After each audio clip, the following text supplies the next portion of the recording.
Nah, oke. Assalamualaikum warahmatullahi wabarakatuh. Selamat siang teman-teman semuanya. Siang. Masih siang ini, semoga masih tetap semangat. Hari ini sudah memasuki puasa yang ke 16 atau 17, 16 kalau pemerintah, 17 kalau dari MU. Dan nggak apa-apa, nggak ada, kita nggak ngejudge ya. Jadi ya mau 16 monggo, mau 17 ya monggo. Nah, oke, mungkin ini saya yang terakhir di gelombang pertama ya. Jadi kan teman-teman kan udah semuanya, saya yang terakhir di gelombang yang pertama. Untuk apa ya nyebutnya, materi sih juga bukan materi ya, apa ya, kultum, enggak juga sebenarnya. Kita ngobrol-ngobrol aja hari ini, sharing-sharing aja hari ini terkait tentang, judulnya adalah The Shape of Voice. Apa Shape of You? Shape of You? Mungkin teman-teman ada yang bisa menebak apa sih sebenarnya mau dibahas sama Gistal ini? Membaca huruf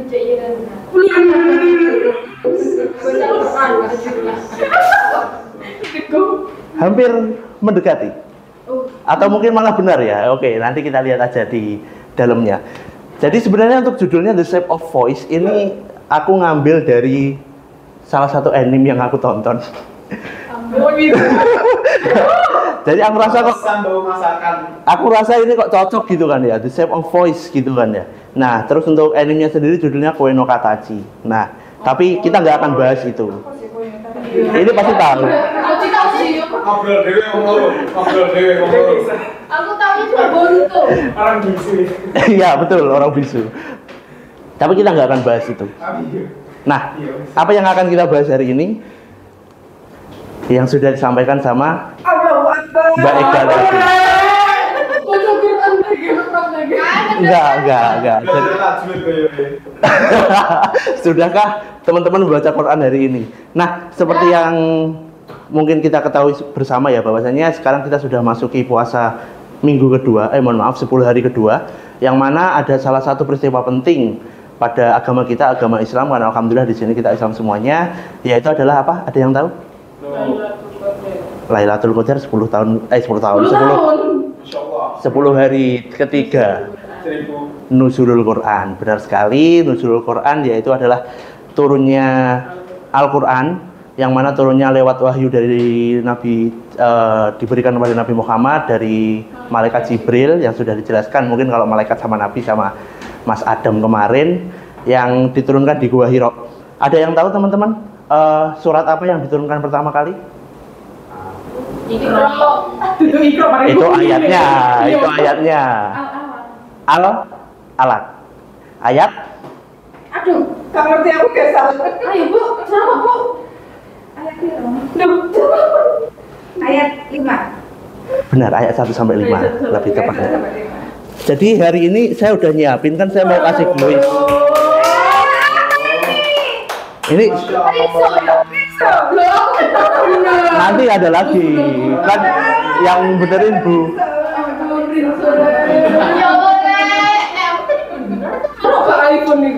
Jadi selain waktu puasa hati kita bersih ya, baju kita juga harus bersih. Filosofinya gitu. Cuma itu sebenarnya kemarin aku ke warung Madura terus bingung, judul apa ya? Rinso iki Pak 6 ngono kan. Jadi ini masih ada yang lainnya ya. Jadi slow aja, nanti kita masih main kuis-kuis kok. Oke, kembali ke topik tadi. Seperti yang sudah disampaikan bahwasanya pada bulan Ramadan ini adalah salah satu peristiwa penting, yaitu adalah turunnya Al-Quran sebagai wahyu dari Allah Subhanahu Wa Taala kepada Rasulullah Shallallahu Alaihi Wasallam. Yang berwujud yang pertama diturunkan yaitu adalah 5 ayat dari surat Al-Alaq yang bunyinya Iqra bismi rabbikal ladzi khalaq, yang sudah jelas artinya adalah bacalah atas nama Allah atau dari Tuhanmu gitu ya. Iqra bismi rabbikal ladzi khalaq, khalaqal insana min 'alaq, Iqra wa rabbukal akram, alladzi 'allamal bil qalam, 'allamal insana malam ya'lam. Nah, itu merupakan wahyu pertama dari Allah. Dan tapi Al-Qur'an teman-teman tahu kan, Al-Qur'an nggak diturunkan satu kali dul bentuk kitab. Enggak kan? Diturunkannya satu persatu. Ada yang tahu nggak berapa lama Al-Qur'an diturunkan? Enggak jadi, tapi lupa. Woi, Nabi Muhammad umurnya aja 63.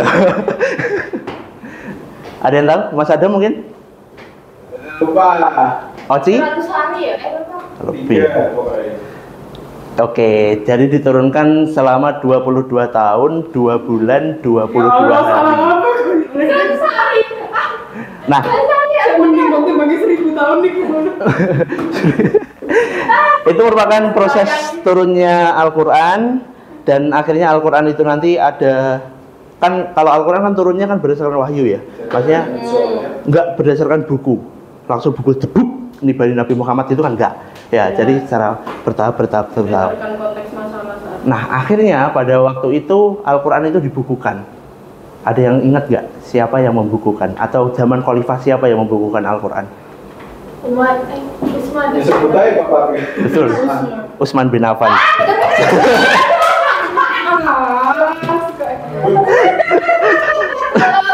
Makanya kalau kalau kita sering dengar namanya adalah Mushaf Utsmani, ya kan? Nah, itu karena yang membukukan adalah Sayyidina Utsman bin Affan. Oke, nah jadi untuk hari ini kita akan belajar apa? Kita akan bahas apa terkait Al-Quran? Nah,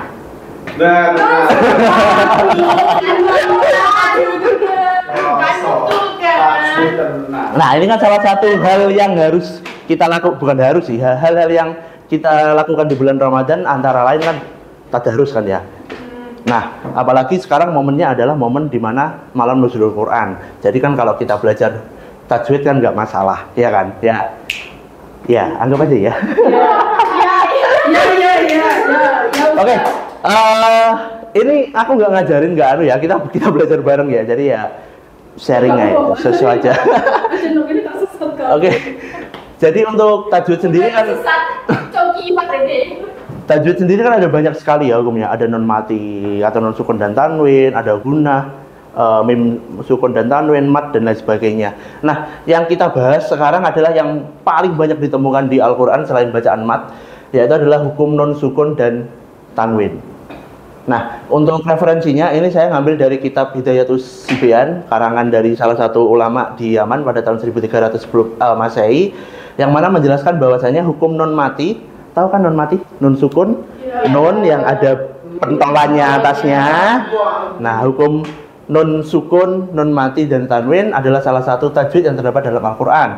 Hukum ini berlaku jika non mati atau tanwin tahu kan? Fathah double an, ya kan? Fathah kasroh double in, domah double un. Nah, jadi baca sama kayak non mati dan tanwin. Bertemu dengan huruf-huruf tertentu.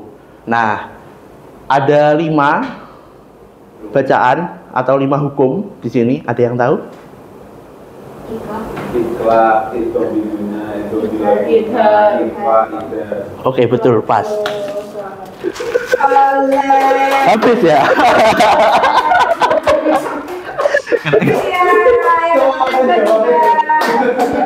Sorry ya itu ya, sorry ya. Bagi.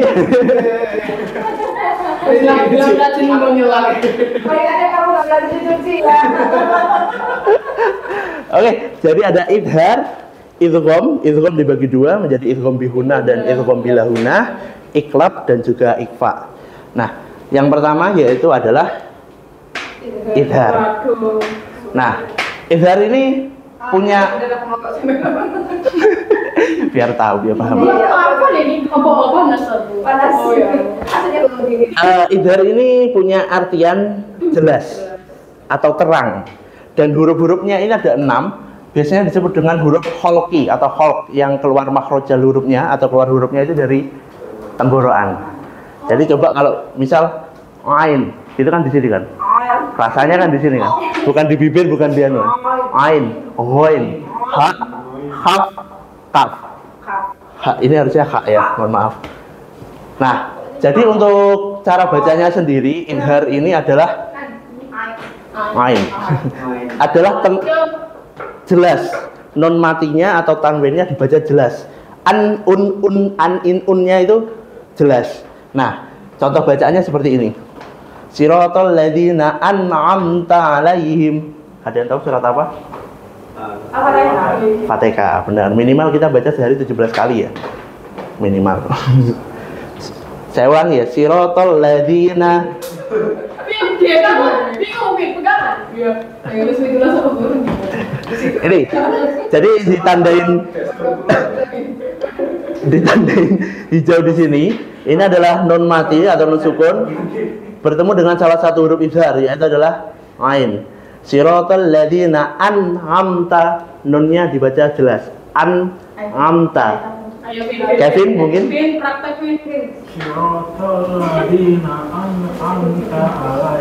Mantap.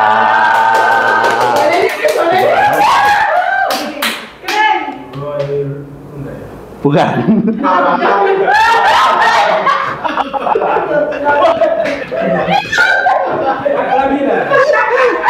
yang bawahnya.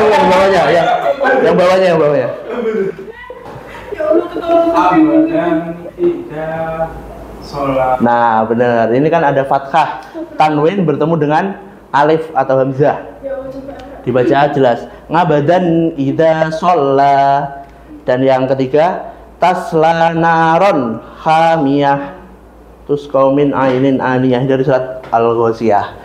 Gitu ya. Jadi bacaan nun mati atau tanwinnya itu jelas. Unnya jelas. Nanti kalau misal teman-teman ketemu di Al-Qur'an waktu baca bertemu dengan huruf kholak ini, huruf hamzah, ha, kho, ngain, ghain dan ha. ini kaget aku langsung. Aku langsung maksur. Aku maksur. Ini gitu kan. Kesalip gak jadi kayak ide titik kok bunyi eksekusi Lu? Di sini kicik kan pasti. Enggak, tadi aku habis baca CV ini sih. Oh ya. Oh ya. Lihat aja yang paling atas nanti siapa CV. Nah, itu saya nanti. Aiso. Oke, yang selanjutnya adalah idgham. Idgham itu dibagi menjadi dua, dibaca non mati dan tanwin, ada bihuna dan juga bilahuna. Nah, idgham ini artinya adalah meleburkan atau memasukkan. Di dalam kitab Hidayatus Sibyani dibahas idgham bihunnati biyan mulaida. Nah, biar enak kita tuh biasanya nyebut hurufnya itu yanmu, ya nun mim wawu. Nah, apabila ada huruf yanmu ini ketemu dengan apabila ada tanwin atau nun sukun bertemu dengan salah satu huruf ini, yanmu, ya nun mim wawu, maka nunnya itu enggak dibaca, tapi langsung dimasukkan ke huruf berikutnya.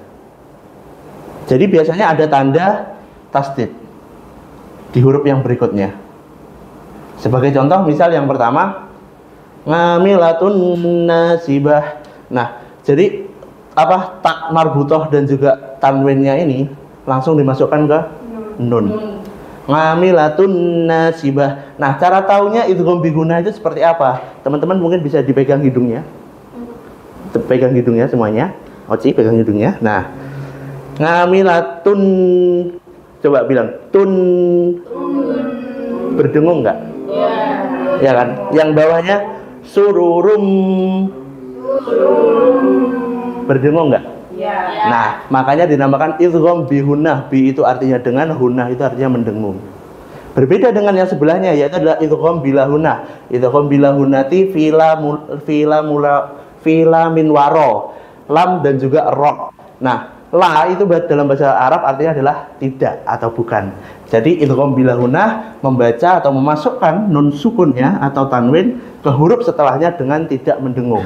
Coba dirasakan lagi, dipegang hidungnya. Walakillah. Rasa mendengung nggak? Yang bawahnya ngisarotir. Terasa mendengung nggak? Nggak kan? Nah, jadi untuk bedainya gitu antara idgham bihunah dan idgham bilahunah. Idgham bihunah hurufnya ada 4, ya nun mim wawu atau bisa disebut yanmu. Terus idgham bilahunah cuma ada 2, lam dan juga ro atau lam roh. Ini adalah contohnya. Biasanya setelah nun atau tanwinnya ada tasdid. Kalau untuk mushaf Utsmaniyah, tapi kalau untuk mushaf yang tipe-tipe Madinah itu biasanya nggak ada. Jadi agak susah untuk baca mushaf yang Madinah itu. Sorry, laptop saya gampang mati. Udah dapat 3. Nah, selanjutnya ini yang paling enak dihafalin, yaitu ada iklab. Iklab ini hurufnya cuma 1, ba. Cuma ba tok, ba tok, ba tok, ba. Ya. Jadi untuk iklab dalam bahasa Arab itu artinya adalah mengganti. Nah, jadi apabila ada nun sukun atau tanwin bertemu dengan ba, maka bunyinya ba itu atau bunyinya nun itu diganti dengan mim. Biasanya teman-teman kalau baca Al-Quran nemuin di atas nunnya ada mim kecil, ya kan? Ada mim kecil. Nah, ini adalah tanda bacaan iklab. Cara bacanya gimana? Nun matinya dibaca seperti mim mati. Misal, ila mim ba'di ma ja'athumul bayyinah. Bacanya ilamin ya. Mim. Ilamin Ya, bukan ilamin. Kalau min itu idhar tadi. Ya. Kalau misal ilamin ain, nah itu baru baca nun. Jadi variasinya ada banyak. Nah, kalau iklab ini kan enaknya di Al-Quran itu pasti, bukan pasti sih, hampir semua Al-Quran itu ada tanda mimnya di atasnya. Nah, apabila ada tanda seperti itu dan ada nun sukun atau misal di sana ada tanwin, lanas fa'am bin nasiyah, ya kan? Lanas fa'am bin nasiyah, nasiyatin qadibatin khati'ah, dari surat Al-Alaq juga ini. Yang ini dari surat Al-Bayyinah, illa mim ba'di ma ja. Coba teman-teman yuk 1 2 3. Illa mim ba'di ma ja humul bayyinah. Nah, yang sampingnya lanas fa'am bin nasiyah. Kerasa kan beda ya? Lanas fa'am atau mim ba'di ma. Jadi nunnya disubstitusikan sama mim, makanya artinya iklab itu adalah mengganti. Jadi bacaan nun matinya digantikan dengan mim. Dan yang kelima, nah ini yang paling banyak, teman-teman gak usah menghafalkan hurufnya, pokoknya selain huruf yang tadi, itu semuanya pasti punyanya ikhfa. Nah, ikhfa sendiri artinya adalah samar atau menyamarkan. Jadi ada 14 huruf, selain huruf tadi ada ta, sa, jim, za, sin, shin, to, dho, dan kawan-kawan. Nah, untuk cara bacanya yaitu adalah bunyi nunnya disamarkan, di apa ya, direduksi gitu, nggak sejelas in un tadi tapi disamarkan. Contohnya ini ngallamal insana, ngallamal insana, ing. Jadi nunnya itu tetap kebaca, cuman samar, nggak diganti mem juga, dan juga nggak dimasukkan ke sini. Tapi insana aro'aital ingkana alal huda ngallamal insana malam ya'lam. Nah, mungkin coba bisa dicoba teman-teman. 1 2 3.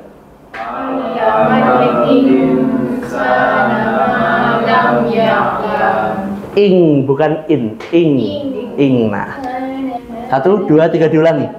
Ngallamal yang bawahnya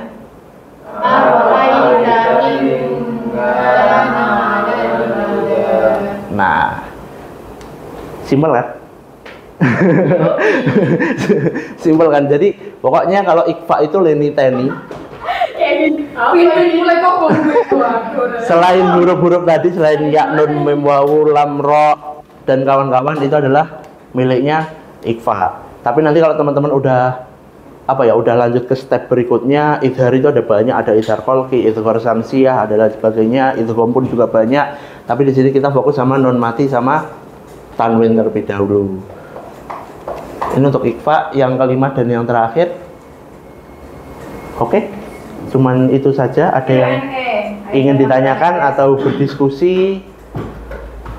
Nah, tapi teman-teman ini ada tak tambahin dikit ya. Di idgham bihunah ini, non mati apabila ketemu ya, nun, mim, wawu, apabila dia itu dalam satu kalimat, itu hukumnya rubah, bukan idgham bihunah, tapi jadi idhar wajib. Nah, itu udah next step. Jadi apabila ini kan beda kalimat, ngamillatun nasibah fiha sururum marfu'ah, ini kan beda kalimat. Apabila dia itu dalam satu kalimat, nunnya itu dibaca seperti idhar. Ya, cara bedain satu kalimat atau dua kalimatnya gimana? jam terbang sih itu agak sulit nih. Soalnya bahasa Arab kan. Gitu. Jadi tambahnya gitu aja. Man amana bukan, sebentar. Aku juga hafal sih, Mbak. Aku belum hafal Al-Qur'an sih untuk sejauh ini. Jadi masih belajar juga. Kayak Mbak yang kemarin ada Al-Quran deh. Iya. Iya, Mungkin. Mungkin nanti kalau ada ya. Aku juga hafal sih. Oke, nggak apa-apa. Itu pokoknya jadinya idhar wajib apabila dalam satu kalimat. Itu tadi ikhfa. Ken, apa ada yang ditanyakan? Aku. Iya, Mbak. Bagaimana hukumnya? Bagaimana hukumnya membaca Quran tapi kita nggak tahu cara bacanya? Masih bukan nggak tahu, tapi tajwidnya ya nggak tahu itu benar atau salah gitu. Iya. Jadi itu sendiri sebenarnya sudah dibahas ya di dalam Al-Quran. Mohon maaf sebelumnya saya lupa surat berapa. Saya lupa suratnya. Tapi dijelaskan bahwasanya membaca Al-Quran apabila kita belum memahami ilmunya dan kita sudah mencoba untuk berusaha membaca Al-Quran, itu pahalanya adalah 2 tiap 1 huruf. Jadi meskipun kita belum bisa, lah kalau kita nunggu kita bisa, kita nggak bakal mulai baca Al-Quran. Seperti saya pun tajwid ini juga masih belum menguasai, kan masih banyak ada gharib, ada bacaan lain sebagainya, kan yang sederhana non mati sama tanwin, mem mati, terus mat itu kan masih sederhana, tapi kan tingkatannya kan beda. Nah kalau saya nunggu saya paham gharib, saya paham lain sebagainya, saya nggak mungkin start baca Al-Quran. Jadi baca dulu aja, tapi juga sambil belajar, ya kan? Maksudnya kan kita semua kan punya aturan. Misalkan kita di Indonesia aja kita diatur sama undang-undang. Ya undang-undang pun ada banyak lapisannya kan, ada perpu lah, ada kepres lah, ada perda dan lain sebagainya. Nah tajwid juga seperti itu, baca Al-Quran juga seperti itu.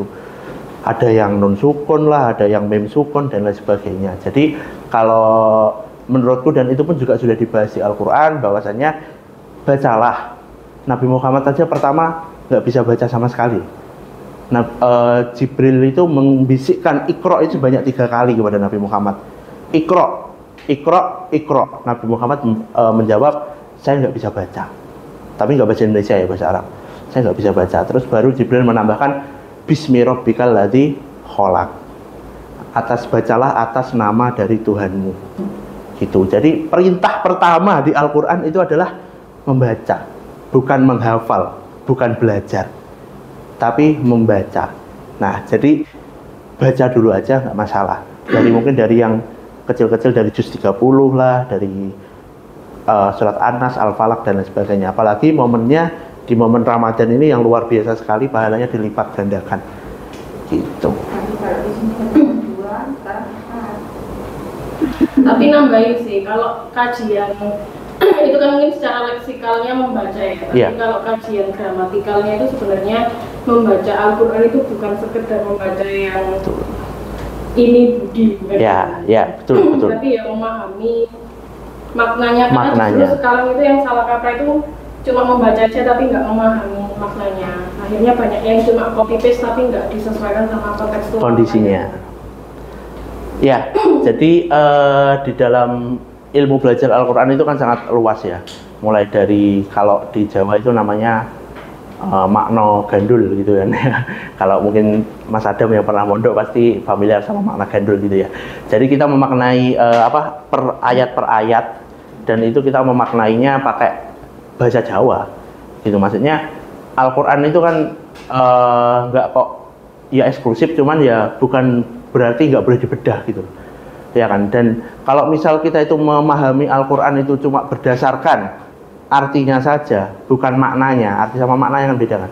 Kita cuma paham, oh wah itu dan lain sebagainya, kita nggak bakal paham apa itu Al-Quran.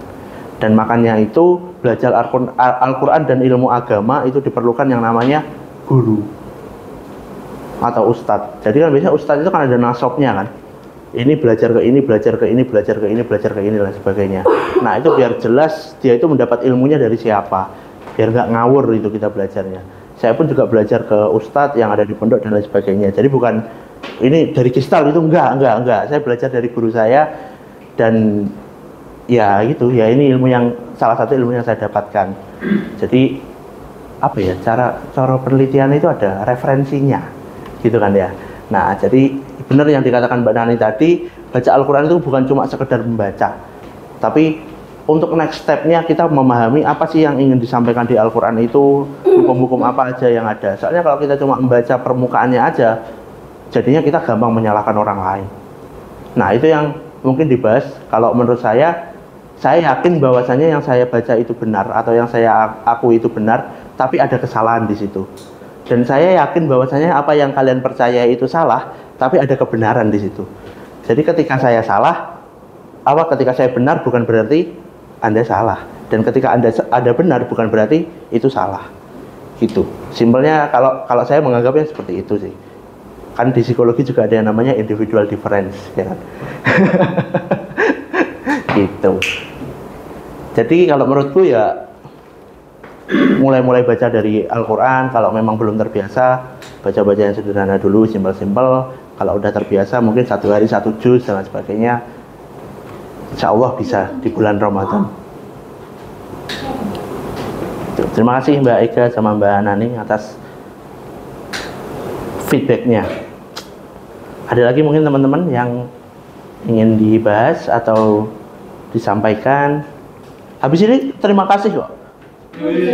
Nah, habis ini terima kasih kok. Ah, benar kan? Dan rinsonya juga udah habis, gak ada yang tanya kok. Terima kasih apa Udah? Nggak ada yang ditanyakan lagi atau nggak ada yang ingin dibahas? Oke, jadi saya ucapkan terima kasih karena ya ini jujur kemarin saya baru kepikiran bahas apa ya? Oh, bahas ini aja deh. Jadi saya mikirin judul dulu, isinya belakangan. Sebenarnya kan ya wes lah, gitu aja. Nah, jadi ya jangan disebut ustadz dan lain sebagainya ya. Saya tetap distal di Suara dengan segala kekurangan dan juga kelebihannya. Jadi mohon dimaklumi apabila mungkin kurang sesuai dan sebagainya. Sebenarnya aku nggak perlu ngomong gini sih, tapi ya terlanjur. Gitu. Jadi marilah ini closing statement ya. Marilah enggak. Ya, jadi mengingat sekarang kita sudah memasuki pertengahan bulan Ramadan dan ya kita kerja juga harus optimal, ibadah pun jangan sampai ketinggalan. Intinya lihatlah orang di atasmu ketika kita beribadah sehingga kamu akan berlomba-lomba untuk beribadah, dan lihatlah juga orang yang di bawahmu ketika kita dalam urusan dunia sehingga kamu tidak akan lupa untuk bersyukur. Nah, jadi untuk di setengah Ramadan terakhir ini marilah kita manfaatkan sebaik mungkin. Bekerja pun juga ibadah ya, dan ibadahnya pun juga ditingkatkan, sholat, ngaji dan lain sebagainya. Mari kita tambah, mari kita tingkatkan, dan semoga kita diberikan umur yang panjang, kesehatan, sehingga kita dapat menemui Ramadan berikutnya dan sampai seterusnya nanti. Mungkin itu saja yang bisa saya sampaikan. Terima kasih banyak. Bila taufik wal hidayah wa ridho wal inayah. Wassalamualaikum warahmatullahi wabarakatuh.